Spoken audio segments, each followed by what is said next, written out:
خب بچه‌ها یکیتون به من بگه رادیکال 4 چند میشه؟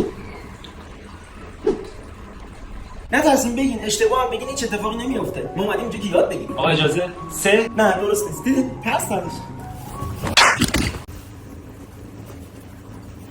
برو آخرت بشه درس رو نمیخونی.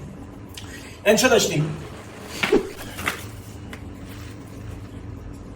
گفتم 600 کلمه، این که کلا 300 کلمه است. خب دوبار بخونید. برای اینکه موفق بشی، بس سخت کار کنی، سخت درس بخونی. پس چرا شما نشدید؟ خوب که برو بیرون. فردا با والدینت میای.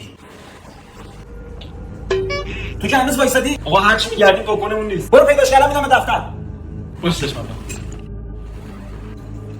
چیه؟ چرا پکری؟ هیچی پاکنمو گم کردم. پاکن تو گم کردی؟ آره. اگه پاکن نداشته باشی نمیتونی غلطاتو تو امتحان تصحیح کنی. اگه نتونی غلطاتو تصحیح بکنی، امتحان مردود میشی. امتحان مردود بشی، نمیتونی دیپلم بگیری. دیپلمتو نگیری، کار بهت نمیدن. کار نداشته باشی، پول نداری. پول نداشته باشی، گشنه میمونی. گشنه بمونی، لاغر میشی. لاغر بشی، از ریخت و قیافه میافتی. از ریخت و قیافه هم بیافتی، افسرده میشی. افسرده بشی، خونه نشین میشی. خونه نشین هم بشی، زخم بستر میگیری. زخم بستر بگیری، میمیری.